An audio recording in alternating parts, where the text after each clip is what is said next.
Olá, uma boa noite a todas e a todos. É um prazer receber aqui para essa noite a presença e a participação de vocês.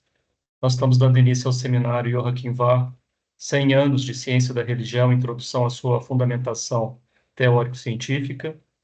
É um evento que nós acolhemos aqui no programa de pós-graduação em Ciências da Religião da PUC Minas, organizado pelo Grupo de Pesquisa Religião e Cultura, fazendo parte do projeto de pós-doutoramento do Maílson Cabral, que tem o apoio e o financiamento, a bolsa do CNPq. Nós acolhemos este seminário com muita satisfação, reconhecendo a importância que tem Joachim Var para a ciência da religião, a importância de, nesses 100 anos, nós fazemos memória da contribuição desse autor, de nós acolhermos a história da nossa disciplina, o desenvolvimento da nossa disciplina. Isso, então, tem sido parte dos nossos esforços nos últimos anos aqui no programa de pós-graduação em Ciências da Religião da PUC Minas. E eu quero apresentar a vocês o Maílson Cabral, né? Ele é o organizador deste evento. Ele vai nos passar as orientações, dizer como é que vai funcionar o nosso encontro aqui dessa noite. Maílson Cabral, bem-vindo e muito obrigado pela organização desse evento aqui no nosso programa, no nosso grupo de pesquisa e pelas pessoas tão boas, tão maravilhosas que você conseguiu reunir para essa ocasião. Muito obrigado, Flávio. Meu boa noite a todas e a todos. Fico muito contente, né, com esse seminário, né, que nasce como parte da minha pesquisa de pós-doutoramento, que eu tenho realizado sobre a supervisão do professor Flávio. E o Joachim Var tem sido um autor muito oportuno, dentre esses que chamamos de autores clássicos da ciência da religião. E o interesse dele no Brasil, né, sobretudo nos últimos 6, 7 anos, tem suscitado traduções, debates, releituras, né, sobre a história da ciência da religião. E o nosso seminário hoje, intitulado Seminário Joachim Var, 100 anos de ciência da religião, introdução à sua fundamentação teórico-científica, vem justamente nesse sentido, nos lembrando daquele que é um dos textos clássicos da nossa disciplina, a tese de habilitação do Joachim Var, onde ele assume com muito vigor e precisão aquilo que é considerado como os fundamentos da ciência da religião e, sobretudo, a defesa da sua emancipação. Isso num período em que a ciência da religião não estava, podemos dizer, com o grau de expansão que ela veio encontrar nas décadas seguintes. E, sobretudo, no contexto alemão, a fala dele é muito forte, né, nesse sentido, tanto que ressoa a nós hoje, passado um século. Então, esse evento, nesse sentido, vem nos trazer à memória e nos atualizar das ideias do VAR, né, da importância do seu texto. E nosso seminário hoje ele vai ser dividido em duas mesas, dois momentos para juntos pensarmos, contribuirmos uns com os outros para avançar nessa reflexão. Na nossa primeira mesa, composta pelos professores Frank Uzaski, Davidson Schaffer e Fabiano Campos, estamos explorando, sobretudo, essa concepção, né, autônoma, disciplinar da ciência da religião, que é tão cara ao nosso debate hoje no Brasil, né? Sobretudo porque é uma ideia que, apesar de fundamental, ainda percebemos em muitos setores, em muitas ocasiões, que ela ainda é pouco compreendida. Então, uma mesa como essa tem a oportunidade de lançar luz sobre esse assunto e com excelentes professores, né? Enquanto que a nossa segunda mesa ela vai na perspectiva de pensar junto com as propostas e elaborações do VAR, o campo de aplicação para a ciência da religião. Então, temos a professora Natália Martins, o professor Valdinei Costa e a professora Dilane Sampaio, que nos vão ajudar a pensar nessa linha, de como o Yohakim Vá, né, para as nossas questões hoje, ele pode nos ajudar a refletir em que sentido e em que medida podemos trabalhar a partir das suas ideias, trazendo elas e atualizando-as, né? Então, nesse sentido, acredito que o evento de hoje será muito produtivo e, sem gastar muito mais tempo nisso, né, eu gostaria de passar a palavra ao professor Frank Uzaski. O professor... Se você me permite, Mailson, sugerir a apresentação, pedir, falar que nós vamos ter um tempo de debate no intervalo. Sim, tudo bem. Né, então, cada fala, né, dos nossos debatedores terá um tempo médio de 15 minutos. Né? Quando estiver faltando cerca de uns 3 minutos para esse tempo se encerrar, eu faço um breve sinal e, após o conjunto das 3 falas, teremos um tempo de 15 minutos também para um debate, onde as pessoas que estão acompanhando o evento, assim como os próprios debatedores, podem fazer questões. Então, vai ser um tempo justamente dessa troca. Isso às 19h55.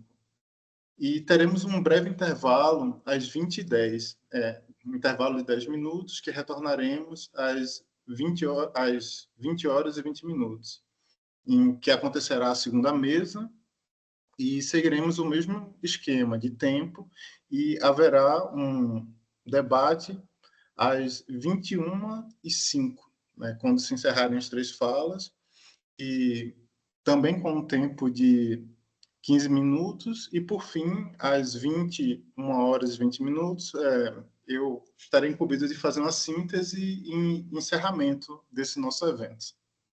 Então, Obrigado, assim, Mailson. essa vai ser a estrutura, né, do nosso evento hoje. Então, agora, né, sem mais delongas, eu gostaria de passar a palavra ao professor Frank Uzaski. Muito obrigado, Mailson. É um grande prazer. Eu poderia falar muita coisa sobre a colaboração e minha felicidade vendo o grupo tão forte lá em PUC Minas. Mas isso demoraria pelo menos 7 minutos, a metade da minha fala, por isso eu vou diretamente ao assunto. Eu, pela posição aqui, pole position número 1, eu pensei para ter uma avaliação mais realista, abstraindo da contribuição principal do VAR que nós sempre recebemos, falar sobre 3 aspectos, contextualizando, introduzindo quase o Joachim VAR. 3 perspectivas. Primeiro, no seu contexto histórico, a sua relação com o espírito do tempo, né? Cada professor, cada pesquisador, ele reflete as discussões atuais da época. Primeiro, um breve resumo da sua carreira intelectual refletida pela obra do autor. São mais de quase 100 publicações. Obviamente, nem leio tudo, mas existem algumas colocações que você pode ver pelos títulos em que direção ele trabalhou durante entre 1920 e 55. Né? E no final, se tiver tempo, se não, deixe isso para a discussão, seu legado, o que nós podemos ainda prestigiar e o que nós aprendemos, superamos, vamos dizer, pela discussão em andamento. Contexto histórico. Primeiro, Joachim VAR, 1898 até 1955, ele representa a segunda geração dos pais da nossa disciplina. Ele nasceu 2 anos antes da morte do Müller, 4 anos antes da morte do Thiele, e o único que se sobrepõe um pouco à carreira dele é Jean-Pierre de La Saussaye, o terceiro pai, sempre... como no caso de todos eles também, não é muito semelhante que ele veio de uma família culta, uma família de elite, da família erudita. Ele fez parte da família dos compositores do Mendelssohn Bartholdy, e o pai dele era, por exemplo, doutor na área do direito. né? Naquela época, as pessoas não tinham essa possibilidade de classe média, baixa, entrar numa universidade. Era realmente uma reprodução de um estado social. Também é muito típico o campo vasto de formação. Ele tinha diversos orientadores, nomes importantes, em várias cidades. A principal universidade de Leipzig, mas ele foi também para Heidelberg, Berlim, Munique e Freiburgo. Estudou com nomes como Heinrich Rickert, filosofia, Edmund Husserl, importante pelo impacto dele a respeito da questão da compreensão que ele defende como um método principal, não apenas da ciência da religião, mas também da ciência da religião. Línguas, importante, línguas orientais. Sociologia, Ernst Troeltsch era um dos orientadores, Otto Alfred Weber, que é irmão do Max Weber. O ambiente acadêmico era interessante em termos da nossa disciplina. A cátedra da História Geral das Religiões, que seria hoje a ciência da religião, a primeira na Alemanha, foi fundada em 1912. Então, 12 anos antes da livre docência que ele escreve naquela universidade. Já havia uma tendência de valorizar o ensinamento o ensino sobre religiões, desde o século XVII, sempre tem algumas pequenas disciplinas, mas a coisa começa a se intensificar e no final vem a formação deste instituto, deste programa de ciência da religião, onde várias pessoas colaboram. Por exemplo, uma das pessoas pouco refletidas aqui é Wilhelm Wundt, o psicólogo, que é pai da chamada psicologia dos povos, e um outro historiador que, na verdade, funda um instituto paralelamente, onde ciência da religião também é ensinado por vários representantes, especialistas no Irã, no Babilônia, egiptólogos e assim por diante. Lá ele se forma e defende sua tese de doutorado em 1922, na Faculdade da Filosofia. O tema é características básicas de uma fenomenologia da ideia de salvação. Fundamental a obra, porque a questão da salvação é, para Joachim Bach, o centro da religião. Ele acha que, antropologicamente falando, o ser humano, como gênero, ele busca a salvação, e isso é a origem e o norteador da própria religião, da evolução da religião. O segundo, e aqui, obviamente, todo mundo conhece, foi citado na introdução, é a tese da livre docência de 1924, que nós citamos particularmente pela fundação da estrutura da ciência da religião, no sentido de um ramo histórico, que significa estudo das religiões singulares, e o lado sistemático. Significa uma pesquisa transversal. Enquanto a história das religiões procura ou busca recuperar a evolução das religiões, o percurso das religiões, a sistemática pega determinado momento, faz uma pesquisa transversal para entender elementos que nos permite elaborar um termo ou um conceito abstrato da religião em si. Bach torna-se também, ele faz uma tese de doutorado também em teologia na Universidade de Heidelberg, posteriormente, em 1930. Ele torna-se professor em Leipzig e, obviamente, do ponto de vista histórico, quando Hitler lança, promulga as leis raciais de Nuremberg em 1975, Joachim Bach, judeu, é demitido pela Universidade de Leipzig e vai no mesmo ano para os Estados Unidos. Vai primeiro para uma universidade Brown, em Rhode Island, e segundo, ele vai para a famosa Divinity School da Universidade de Chicago. Eu vou pular alguma coisa aqui a respeito da reprodução que ele faz. Ele é muito influenciado, muito curto pela hermenêutica. Ele vê, por exemplo, além, obviamente, do Schleiermacher, o pai da hermenêutica, o Dilthey, mais importante no sentido da separação entre ciências exatas, naturais e as humanas, tem um filólogo, chama-se August Böck, que é mais ou menos contemporâneo do Schleiermacher, no final do século XVIII. E ele é um linguista. É interessante essa ideia que a linguística, novamente, desempenha um papel importante, como no caso do Müller. Müller era o sânscritólogo, ele veio, considerava a linguística comparada como modelo da ciência da religião. O Bach vai mais ou menos nessa direção também, né? Ele vê o trabalho comparativo do Böck como modelo para a ciência da religião. Esta ideia de entender as articulações religiosas a partir da tentativa de entender hermeneuticamente as articulações. O ponto 2, a carreira intelectual refletida pela obra do autor. Uma lista feita por seu aluno, por seu discípulo mais importante, o Kitagawa, que é o sucessor do Joachim Bach em Chicago, e outros 2 autores. Eu fiz algum cálculo relativamente rápido, é um pouco complicado, porque algumas obras são traduzidas e foram publicadas, não só outras obras, mas no total cerca de 20 livros. Depois, mais ou menos 50 artigos, capítulos e verbetes, e 20 resenhas. É interessante ver o que ele estudou naquela época, né? O próprio Kitagawa, ele distingue 3 fases na obra na vida intelectual do Joachim Bach. A primeira fase é a ênfase na base hermenêutica, uma questão mais metodológica ele desenvolve.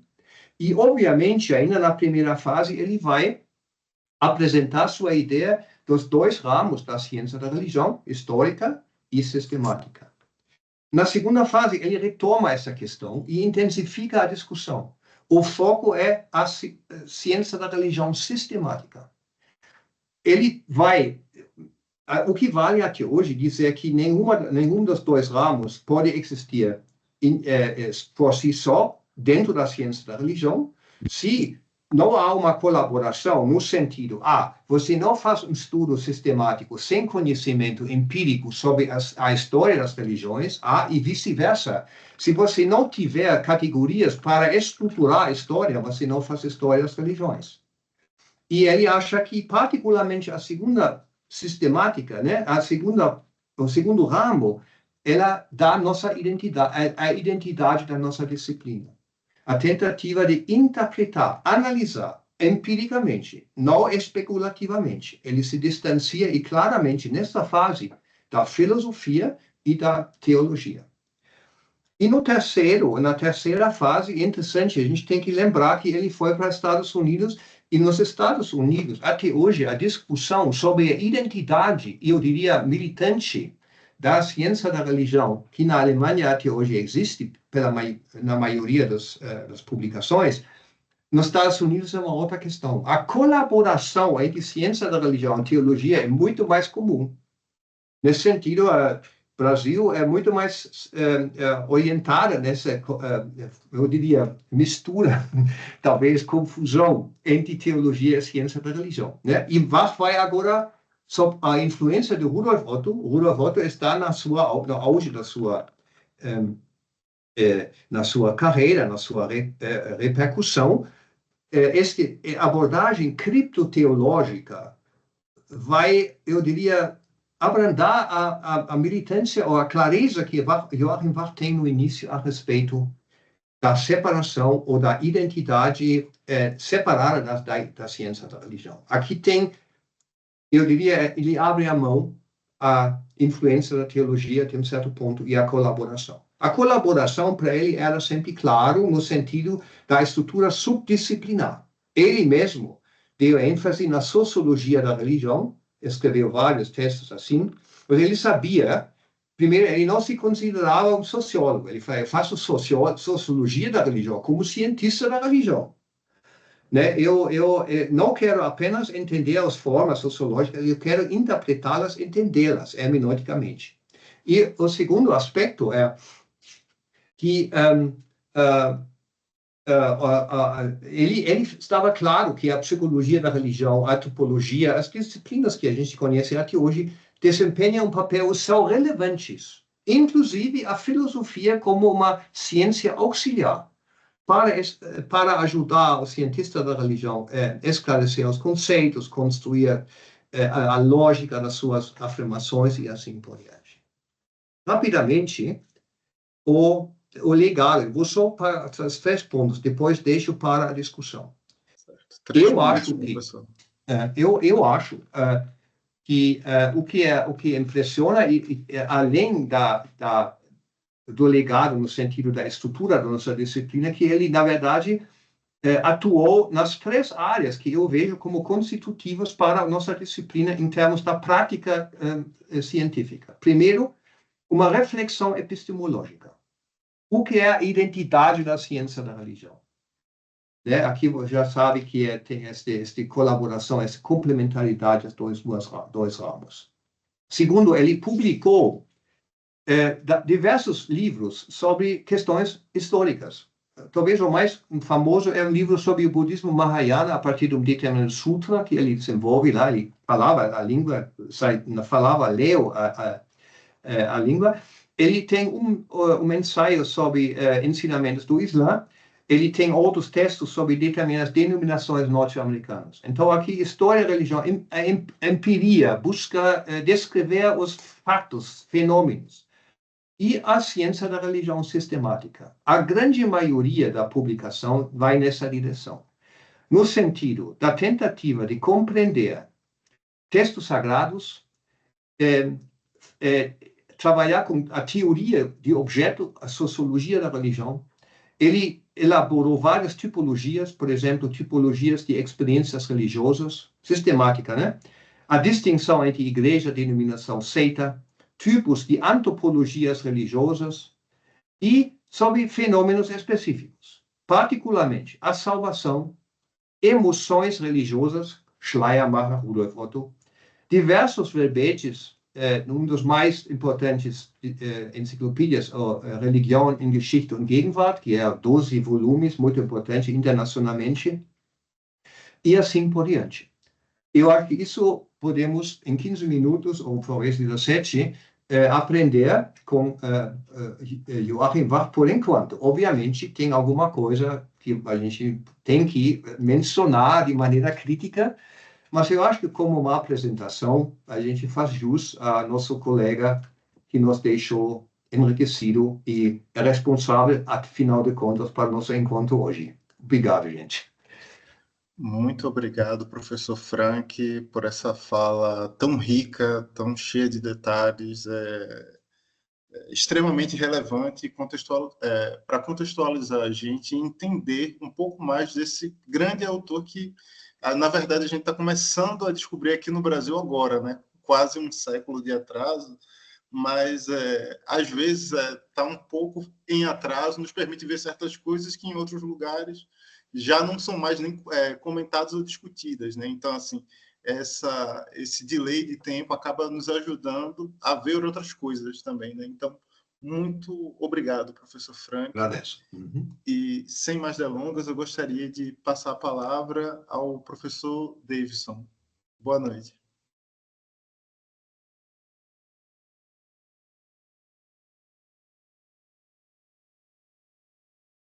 Olá, boa noite. Me ouve? Sim. Tá, eu vou compartilhar, então, os slides. Veja se ele vai funcionar.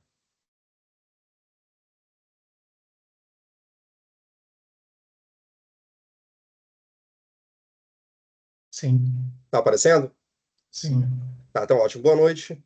Muito obrigado pelo convite, Maílson, caríssimos colegas. O que eu trouxe aqui vai numa direção diferente que o professor Frank tratou, mas, de certo modo, embora não foi combinado, me ajudou bastante, porque ele trouxe o panorama geral, e eu quero me concentrar em particular na obra.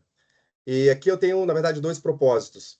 Eu vou levantar aqui algumas considerações, bem brevemente, com respeito à obra em si, e particularmente com atenção no aspecto da filosofia, que é um assunto também que me interessa em particular, e é objeto, de fato, do interesse particular de Joachim Bach, nessa altura, de fazer a distinção. E também, na medida em que tenho traduzido a obra, achei por bem trazer aqui, em primeira mão, alguns trechos que eu já fiz a tradução e que eu considero relevantes para poder embasar as discussões que a gente vai tratar aqui hoje em particular. Bom, trouxe aqui algumas notas preliminares.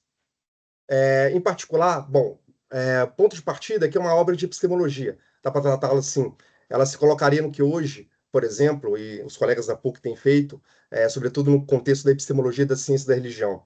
e a entende assim, e claro, isso por si só já vale o conhecimento dessa obra em particular. Ele reflete sobre os pressupostos do trabalho da ciência e da religião, mas entendam também aqui a epistemologia como também um campo da filosofia, e ele tem clareza disso, e não por acaso, boa parte da obra está discutindo com a filosofia da religião. E aqui, em especial, para poder fazer a delimitação e diferenciação. E isso aqui é o ponto básico da obra, né? Vai ser o tom da obra como um todo, porque aqui ele visa a demarcação e a delimitação, tanto com respeito às disciplinas vizinhas e, sobretudo, às áreas particulares, né, específicas da ciência da religião, que foi, de fato, o seu principal legado. A tese básica é da disciplina autônoma, que se emancipa, portanto, da teologia, e tanto mais a filosofia. É interessante como aqui o debate, sobretudo, é com respeito à filosofia da religião. E não por acaso, o capítulo que ele se dedica a isso, o quarto capítulo, sobre metodologia, ele dialoga ali com a relação entre ciência da religião e filosofia da religião, e é, de fato, o capítulo mais extenso da obra como um todo. E também, claro, também da história, da filologia e da etnologia. E aqui tem um pressuposto básico que eu vou explorar adiante, eu trouxe um trecho, que é desse caráter próprio, dessa dimensão específica da ciência da religião, ele chama da vida religiosa, que para ele é um pressuposto importante da disciplina, e esse mesmo pressuposto eu considero também um problema com respeito à discussão do seu legado para os dias atuais. E, claro, ele marca no sentido, né, da consolidação teórica da disciplina. O próprio Varro se entende como herdeiro de Müller e Tiller. Eu considero, ainda, embora da segunda geração, foi mencionado pelo Frank, mas ele aqui consolida, ele se sente um herdeiro, de fato, de Müller e Tiller, e leva essa disciplina à sua clareza metodológica e epistemológica. E esse é o intuito da obra como um todo. Bom, aqui o tom da obra em particular, e eu chamo a atenção já para o prefácio, aqui já é uma tradução que eu fiz, e cito ela, era muito importante para mim, primeiro, demonstrar o caráter empírico da nossa ciência, a fim de caminhar a separação indispensável entre as tarefas da filosofia e da religião e da ciência da religião, e para assegurar a ciência da religião, em geral, seu pleno direito ao lado das demais ciências empíricas do espírito. E aqui, claro, toda a linguagem herdeira de Dilthey, dessa discussão entre ciências humanas ou do espírito e as ciências da natureza, cumpre ressaltar essa diferenciação entre filosofia da religião e ciência da religião, razão pela qual o caráter, né, a dimensão empírica aqui significa sobretudo isso, um trabalho não especulativo, entendendo aqui como um trabalho, sobretudo, da filosofia da religião, como um trabalho que tem um viés especulativo, que discute, em particular, a essência da religião, por um lado, e com propósitos de discutir, no segundo momento, a essência do cristianismo. E é justamente a tarefa própria da ciência da religião, não só estudar outras religiões, mas, sobretudo, se ter o caráter empírico, ou seja, o caráter histórico das religiões, a multiplicidade das religiões históricas. Então, esse aqui é o ponto fundamental, e, inclusive, a fenomenologia vai ser usado por Varro para poder fazer a epoquê, fazer essa suspensão com respeito a questões de verdade, típicas da discussão no contexto da filosofia da religião. A tarefa da disciplina já foi aqui mencionada, que eu trouxe o texto, onde se é discutido. Varro coloca do seguinte modo: o objeto da ciência da religião é a multiplicidade das religiões empíricas. Trata-se de pesquisá-las, compreendê-las e representá-las, e isso, essencialmente, de acordo com duas orientações. Conforme seu desenvolvimento ou de modo longitudinal, muitos também chamam de diacrônico, né? É a pesquisa que trabalha com a história da religião em particular, ou conforme o seu ser ou de modo transversal, e aqui no sentido comparativo e tipológico. Portanto, a tarefa da ciência da religião, em geral, é uma investigação tanto histórica quanto sistemática. Esse aqui é o mote da obra, e é justamente nessas duas dimensões que Varro vai explorar, em particular, nos capítulos subsequentes. A história da religião, que seria, então, portanto, essa primeira dimensão, né? Essa primeira disciplina fundamental, ou ramo, como alguns traduzem, diz o seguinte sobre ela: o mundo da religião é o campo da pesquisa da história da religião. Ela concebe este mundo como uma forma de vida específica, com leis e princípios de constituição próprios. E me parece aqui um pressuposto básico para Varro, que é o que autoriza ele a justamente reivindicar uma disciplina autônoma, na medida em que a religião, ela própria reivindica, tendo leis e princípios de constituição próprios, uma ciência própria, uma ciência específica para lidar com ela. E ela busca, então, continuando, compreender a vida particularmente enquanto vida religiosa. Ou seja, a vida religiosa é de tal natureza específica que exige, então, uma ciência específica para lidar com ela. Com respeito à sistemática da religião, aqui trata do trabalho histórico-religioso, Ou seja, um trabalho histórico-religioso que não queira ficar retido na superfície dos fenômenos, assim como não vê seu propósito no agregado de fatos e dados, precisa buscar um princípio unitário e organizador que reúna os fenômenos particulares. Esse aqui é o ponto crucial, razão pela qual a sistemática da religião, inclusive é denominada pelo VAR como ciência da religião sistemática. A parte científica propriamente está nessa discussão sistemática, afinal de contas, o inventário, né, o acervo da religião histórica, de todas as religiões, sem um viés sistemático, seria um mero agregado e não teria um sentido. E aí a questão do significado do sentido aqui, né, já saltam às vistas, e o método hermenêutico, não por acaso, vai ser o objeto de preocupação de VAR, sobretudo a partir dessa obra, nas obras subsequentes.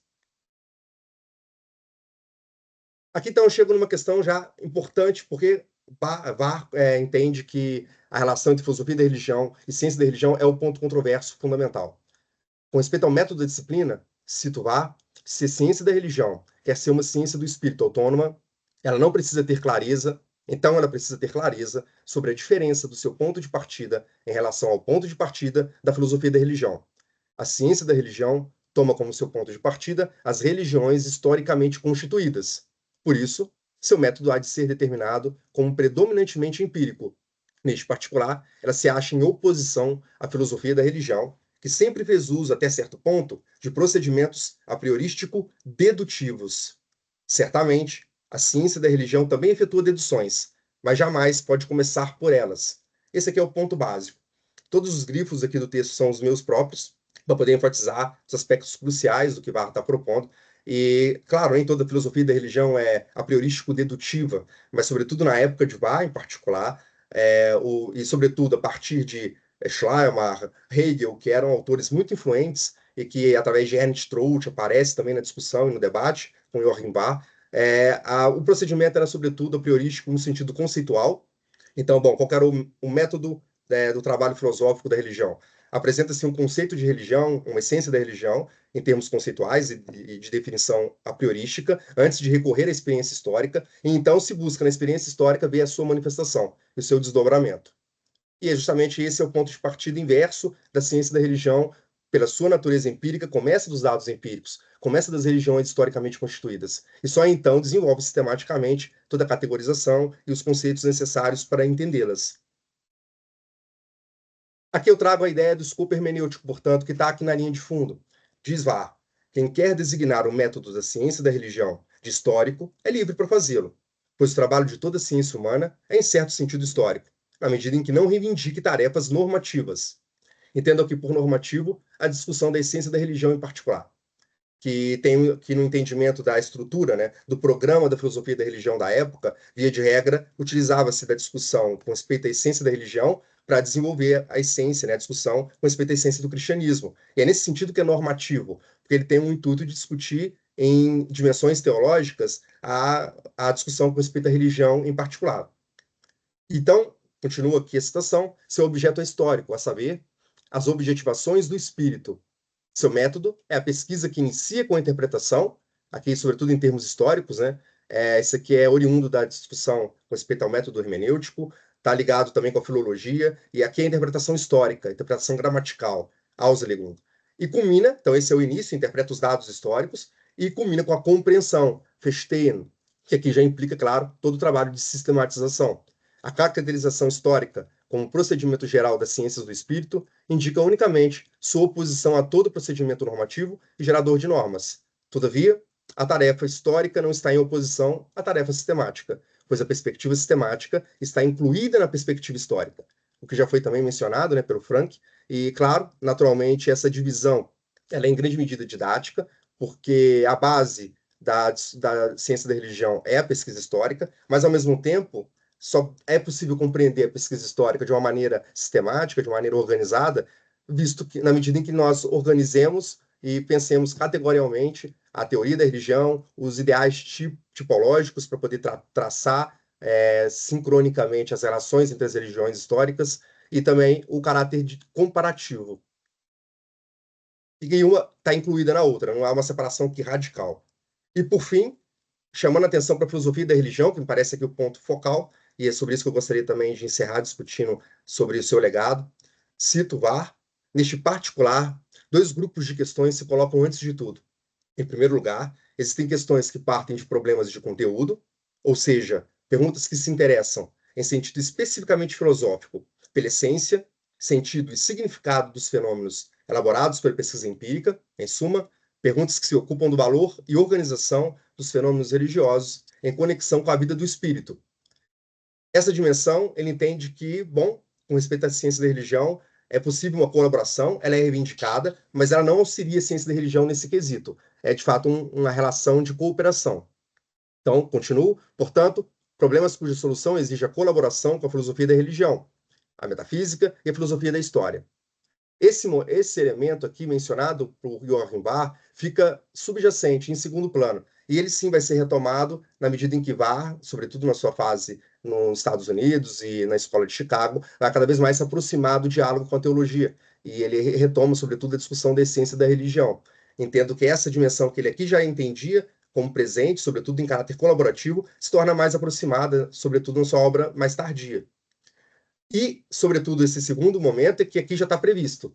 Em segundo lugar, continuando a citação, existem problemas de conhecimento, ou seja, questões que demandam a reflexão sobre os métodos do próprio trabalho da ciência da religião, sobre suas tarefas e procedimentos. Portanto, questões cuja solução precisa buscar auxílio à filosofia da religião, à lógica e à teoria do conhecimento da ciência da religião, que é, assim entendo, o lugar sistemático dessa obra no trabalho de Joachim Barr nessa época.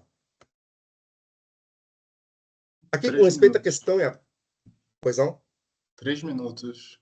Ah, sim, e é o necessário para poder concluir. Bom, de modo a concluir, portanto, a questão que me parece em aberto, né, que é o que nos interessa, na medida que celebra os 100 anos da obra, né, dessa obra clássica, sobre a discussão epistemológica da área. Bom, além de clássico, atual.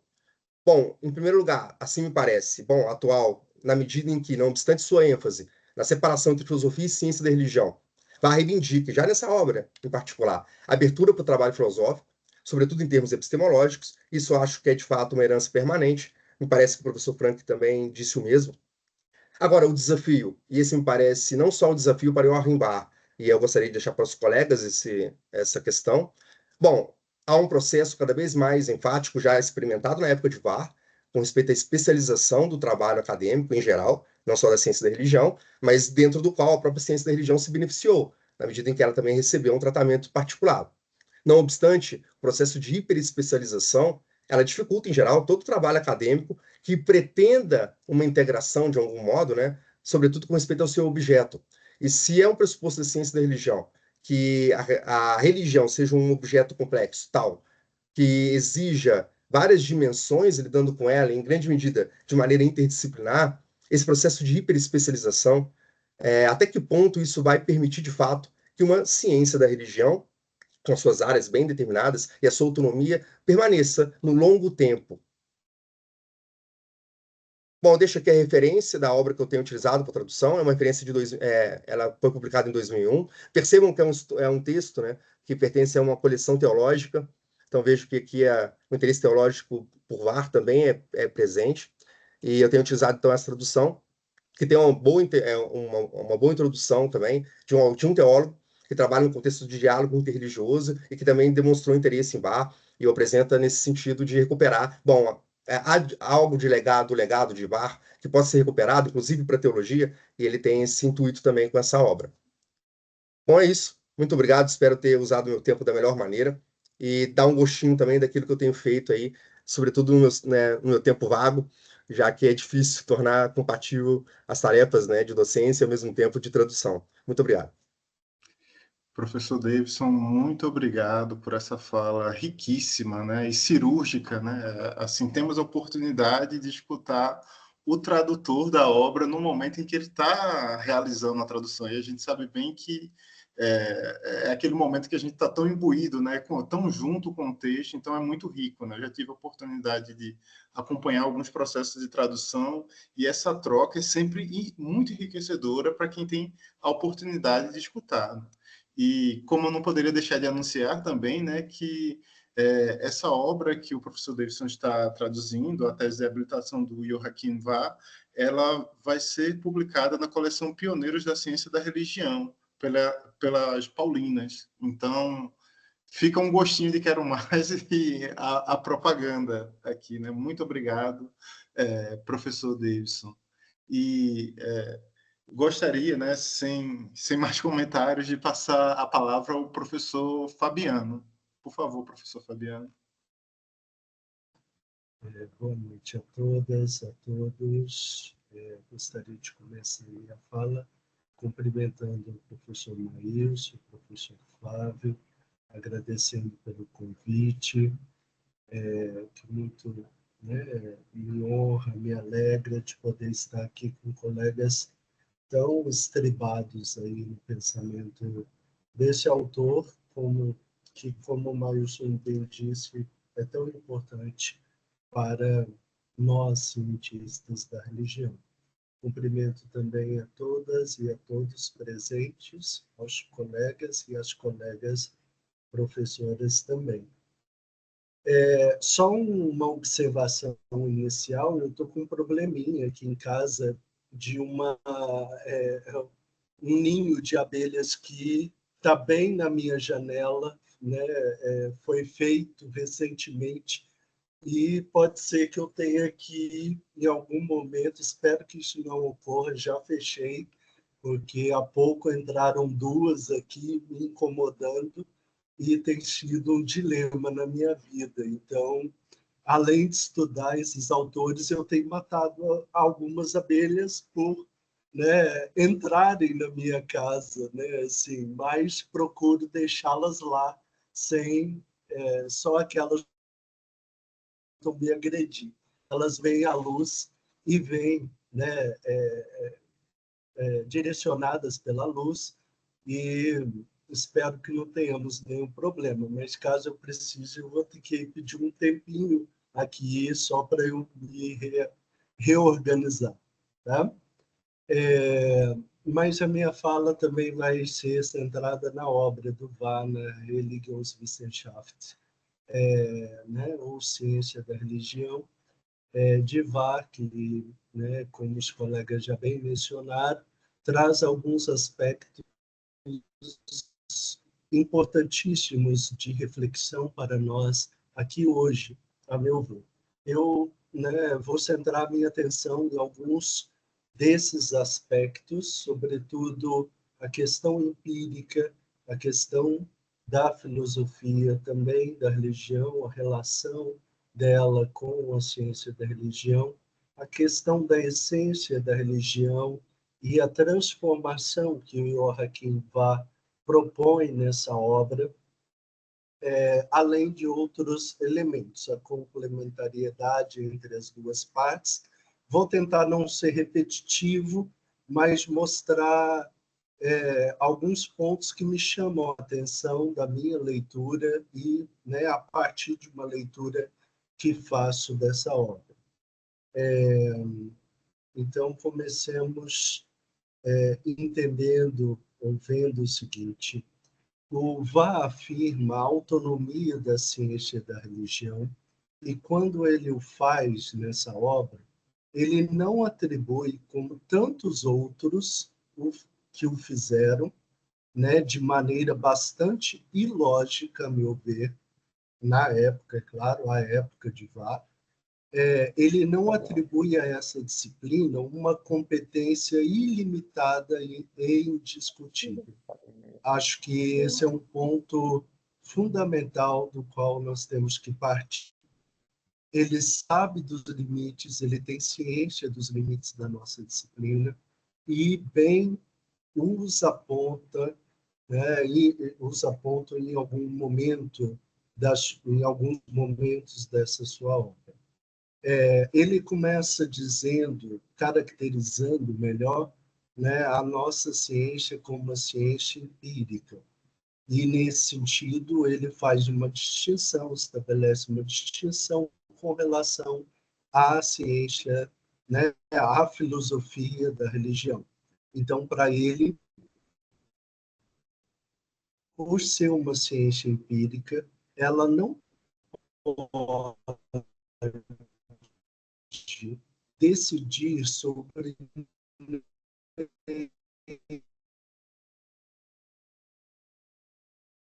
ligados à verdade.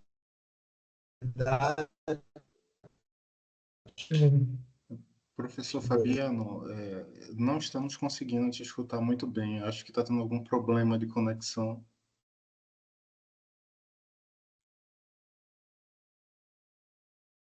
Parece que sim, houve um problema com a conexão.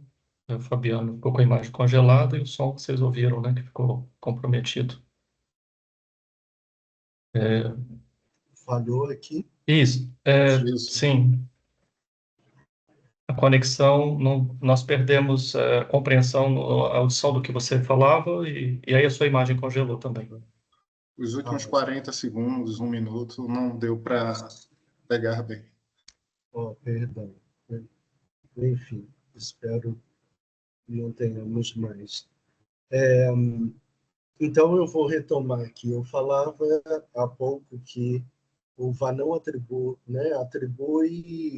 e afirma uma autonomia, né, da ciência da religião, e ao fazer isso ele não atribui a ela uma competência ilimitada, como outros fizeram à época do VAR.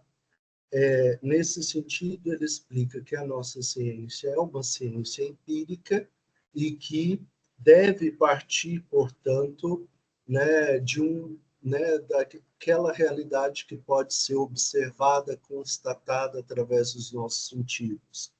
E, nesse sentido, não cabe a ela decidir sobre nenhum dos problemas cuja solução, né, requer a intervenção de princípios filosóficos. Por exemplo, né, problemas concernentes à verdade das religiões ou de seus dogmas não é da alçada da nossa ciência.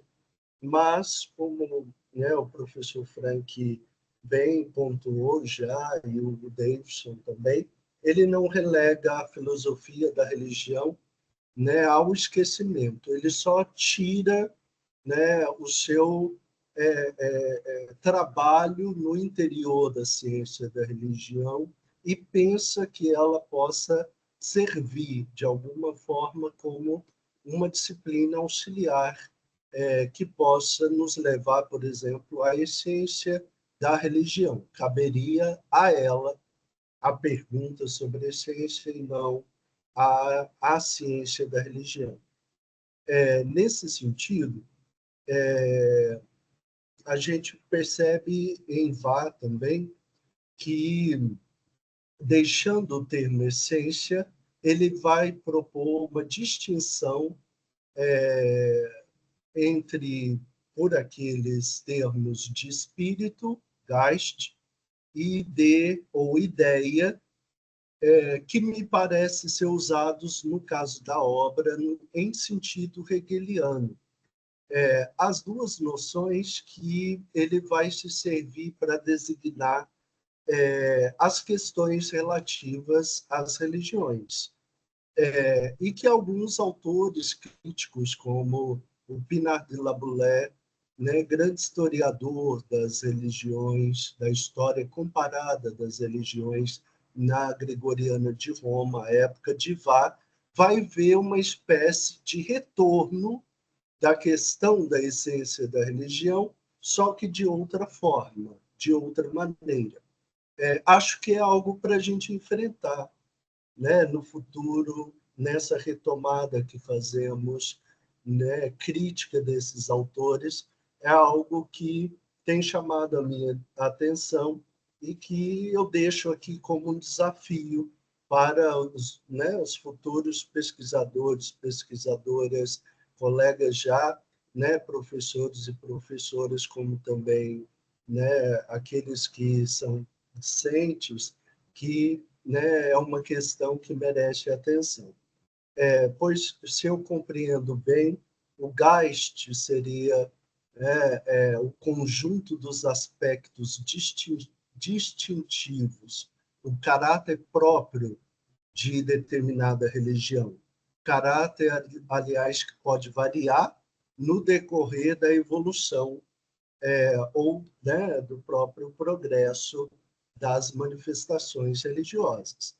A ideia, por né, por outro lado, seria um princípio interno que funciona como regra organizadora do conjunto.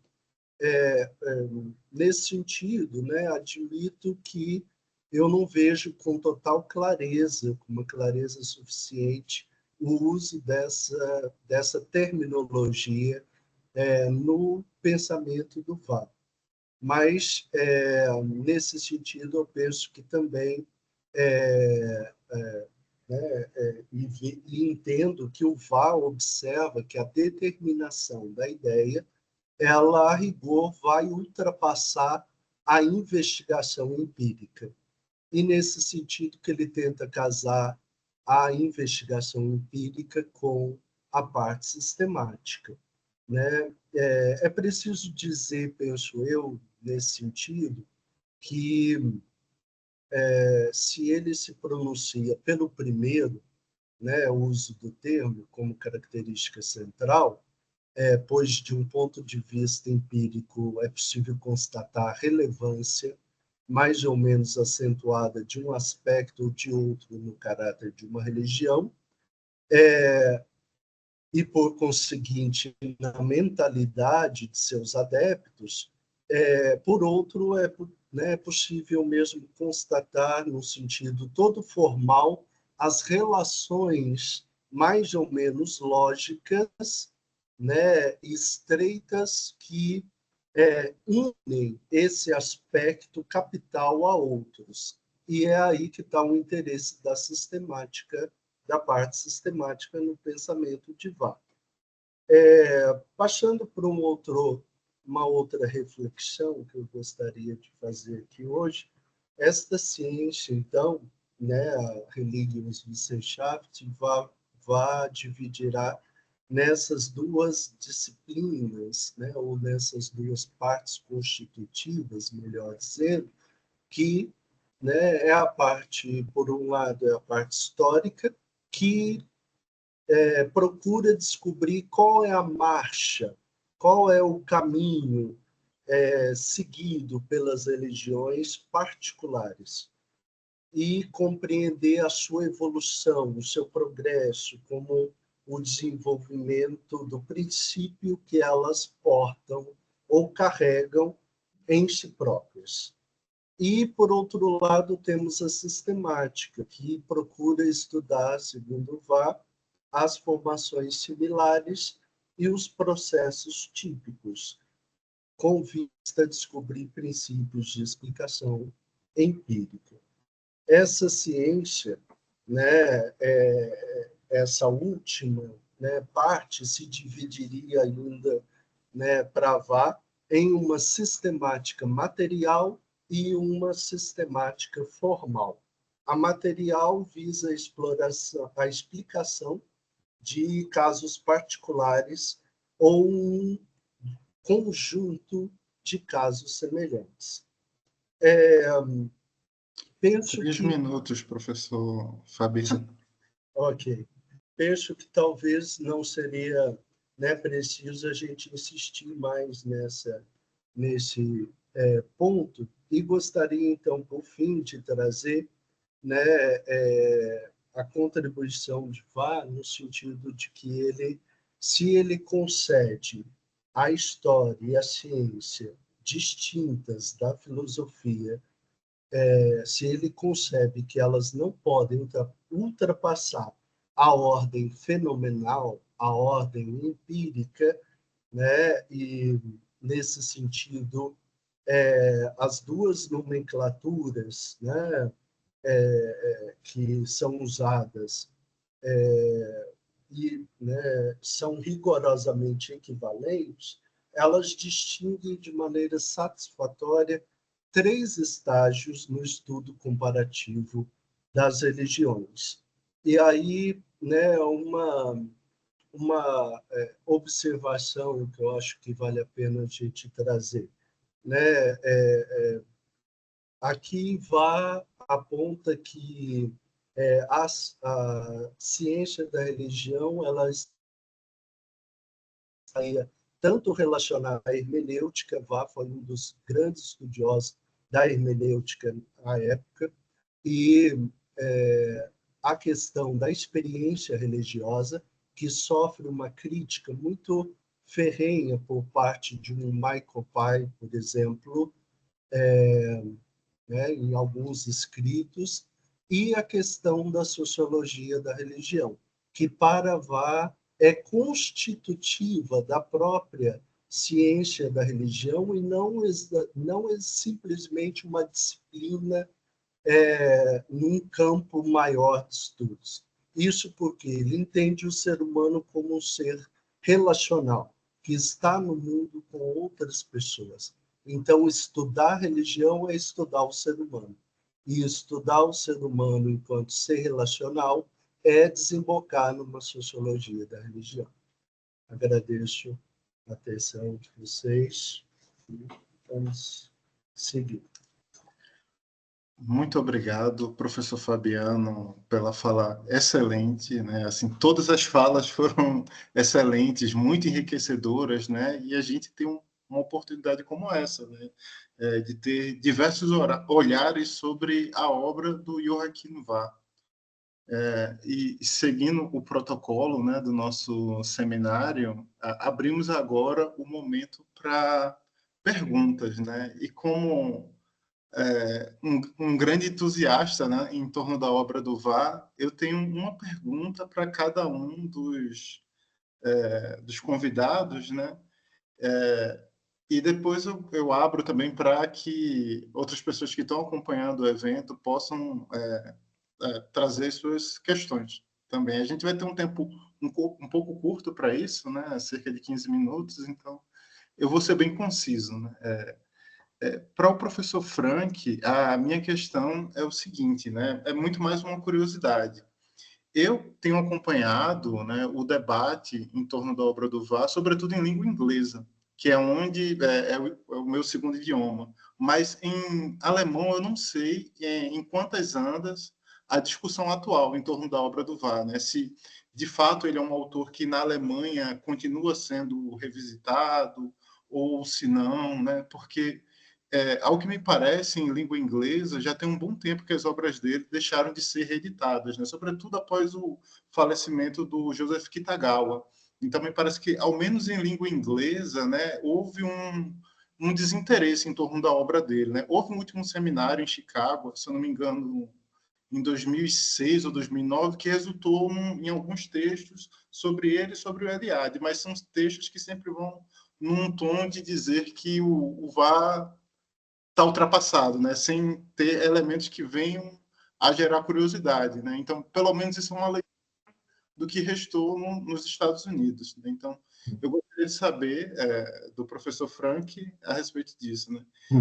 E, para o professor Davidson, eu gostaria de, além de elogiar o trabalho da tradução, obviamente, mas gostaria de saber qual tem sido o desafio de fazer essa tradução direto do alemão, né? Porque a maior parte do contato da obra do Vá foi se popularizando, sobretudo após o falecimento dele, foram das obras em inglês, e a gente sabe que há problemas de tradução, né? De transposição da própria ideia da Religionswissenschaft, que em inglês foi traduzida por History of Religions, e a gente sabe as grandes controvérsias em torno de nomes que existem na nossa área.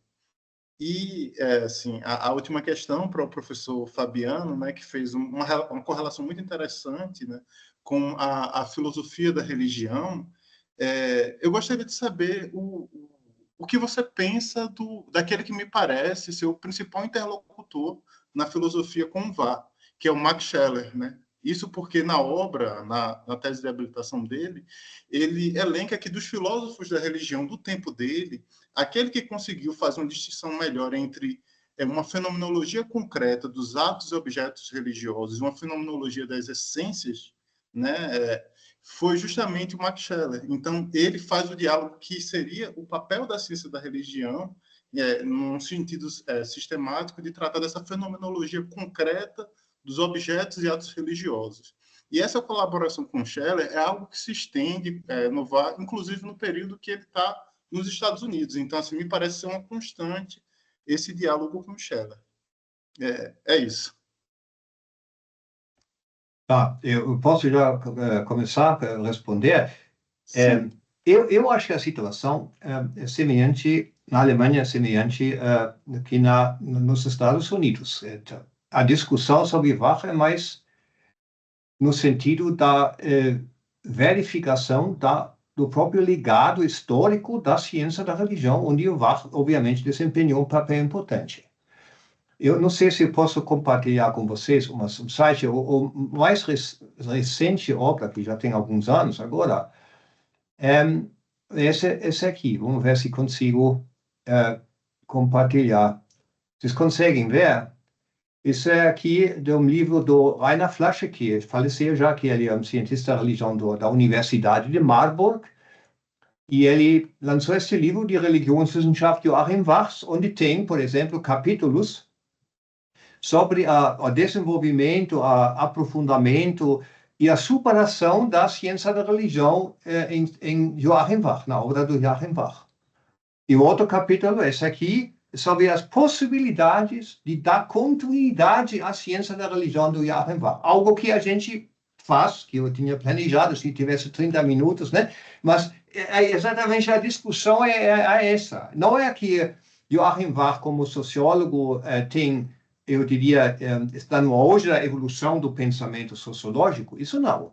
Então, nesse sentido, eu acho isso, aliás, um problema de todos os dos autores. Então, por exemplo, o Max Müller tem vários aspectos que, em termos da teoria de objeto, não servem mais para nós. Eu não vou dizer que eles são errados, eles já foram falsificados, problematizados N vezes, então é complicado voltar a esses autores que já foram vítimas de uma discussão crítica, mas eu acho que essa discussão crítica nunca vai negar e desrespeitar a contribuição. Por isso, minha fala foi a partir do espírito do tempo, né?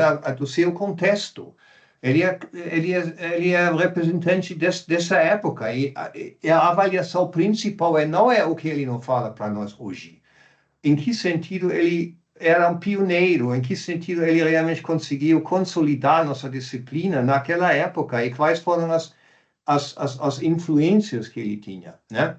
Obviamente, a crítica, por exemplo, à fenomenologia da religião, na época não tinha. A fenomenologia da religião era o paradigma principal, dominante.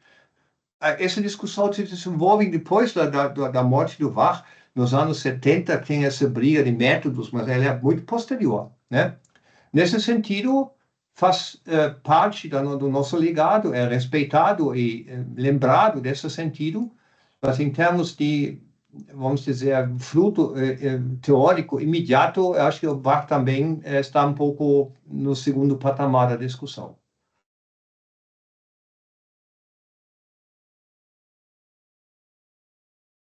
Bom, Mailson, para a sua pergunta, o que eu posso dizer é que eu tenho uma preocupação especial conceitual e também tenho uma preocupação em não pretender atualizar o VAR, porque é natural que assim o fizessem na medida em que se pretendia recuperar a obra de VAR para discussão, na época, em particular nos Estados Unidos, e a discussão da história das religiões, enfim, as traduções têm esse intuito de atualização que eu não possuo. Particularmente o meu intuito, e eu acredito que seja o intuito dessa coleção, é de apresentar as obras clássicas dos autores pioneiros da área para que seja objeto de estudo. Então, nesse particular, a preocupação conceitual e os conceitos como eram utilizados na época é o que eu tenho me atido. E eu vou tentar, claro, na medida em que vai avançando a produção, muitas coisas eu preciso repensar, como que eu vou utilizá-las, de que modo que elas estão se relacionando de maneira lógica, mas particularmente para manter coerência e coesão na leitura do texto. E, não por último, né, o trabalho de tradução da maneira como o VAR, né, da maneira como a linguagem que o VAR utiliza na época dele, sobretudo orações muito longas, enfim, isso depois o trabalho também da tradução para o português, né, para deixar legível para o leitor em português é necessário, mas eu não tenho me atido a isso por enquanto. Estou mais com uma preocupação conceitual, próximo da língua, mas ao mesmo tempo tentando trazer para a gente, né, para que seja compreensível. Mas, enfim, o intuito, né, o escopo principal, assim creio, é que seja uma obra de estudos. Então, essa preocupação com as definições, com os conceitos, com as palavras, como ele utilizava. Veja que a palavra, por exemplo, é espírito. uma palavra relevante, porque toda a discussão da filosofia alemã da época, herdeira de Hegel, mas também já crítica a Hegel, é um conceito muito relevante. E Dilthey vai se apropriar dele, vai dar uma continuidade para ele. Mesmo, claro, por assim dizer, limitando os aspectos metafísicos. Mas ele está presente, não tem como abrir mão dele. Por exemplo, uma tradução possível seria ciências humanas, mas ela perderia essa relação conceitual que é relevante para fazer esse debate, né, entre espírito e vida, né? Porque a ideia também do espírito é a vida, né? A situação concreta, viva, existencial, de um lado, e a natureza, e que não tem um caráter intencional. Então, esses conceitos que são herdeiros da fenomenologia, herdeiros da hermenêutica, julgo por bem que eles apareçam. E mesmo que causem uma estranheza ao leitor, bom, me parece que uma preparação também com respeito à introdução, ao prefácio, sejam necessárias para ajudá-los nesse sentido. Na verdade, um dos maiores desafios é a tradução da nota de pé de página, porque o livro é quase tão grande nas notas de pé de página do que ele próprio. Então, esse é um desafio à parte, né? Adicional.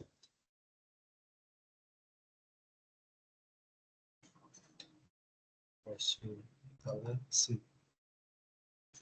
Respondendo a sua questão, mas eu acho que você foi um ponto crucial ali do pensamento do Vá, que é essa aproximação filosófica com relação, né, ou melhor, essa aproximação à filosofia do Scheller.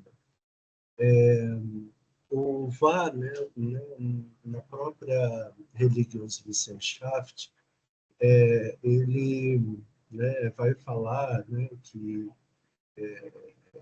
e depois de Scheller, que um estudo das revelações e de suas formas é possível de ser feito e de ser abordado pela sistemática, sem, todavia, julgar a questão da essência, ou seja, sem que a ciência da religião se aproxime de uma filosofia da religião. Acho que isso é de suma importância. Por quê? Porque ele mostra aí uma relação ambígua com a filosofia do Scheller. Se, por um lado, ele acata alguns dos pressupostos dessa filosofia, sobretudo, eu diria, é importante para o autor essa relação da multiplicidade com a unidade, e vai ser o esquema estrutural do pensamento, dessa relação presente na filosofia de Scheller, que, a meu ver, ele vai resgatar o tempo todo, por ser um estudioso da hermenêutica, né, e vai explorar na sua ciência da religião. Por outro lado, não se trata de transformar a ciência da religião numa filosofia da religião. Então, a resposta assim, inicial que eu daria à sua pergunta, que também merece muito estudo da nossa parte, então, né, se foi assim num ponto extremamente importante, como eu comecei dizendo, penso eu que é uma relação ambígua e a gente não pode perder nunca isso de vista, sob pena de transformarmos a ciência da religião naquilo que ela não é e não pode ser aos olhos de Vá. Muito obrigado, Frank, Davidson, Fabiano. Eu sei que o nosso tempo está curto, né, mas eu gostaria de abrir esse espaço também para quem está participando. Se há questões, podem levantar as mãozinhas no Teams, tem a opção, né? Então, a plenária está aberta.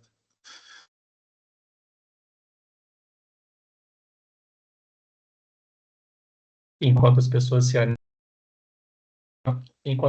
se animam, deixa só eu mostrar aqui a coleção Pioneiros da Ciência da Religião.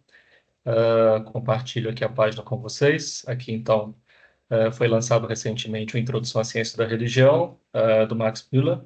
Esse é um projeto que estamos juntos, Programa de Estudos Pós-Graduados em Ciência da Religião da PUC São Paulo e o Programa de Ciência da Religião da PUC Minas, pela editora Paulinas, com apoio da CAPES. Então, acessando o site da Paulinas, vocês têm acesso já ao primeiro exemplar da coleção Pioneiros da Ciência da Religião.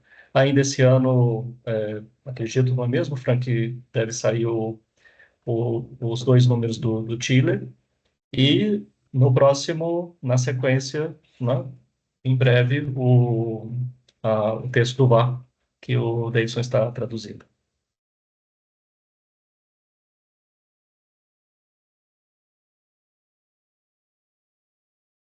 Parece que há um desejo de intervalo, talvez mais. Eu acho que eu também estou sentindo isso. Então, eu proponho um intervalo de 10 minutos. Né? São 8h13. A gente pode voltar às 8h23. Perfeito. Tá Tudo bom, bem? daqui a pouco a gente tem a Dilaine, a Natália e também o professor Valdinei. Até daqui a pouco, então. Até daqui a pouco.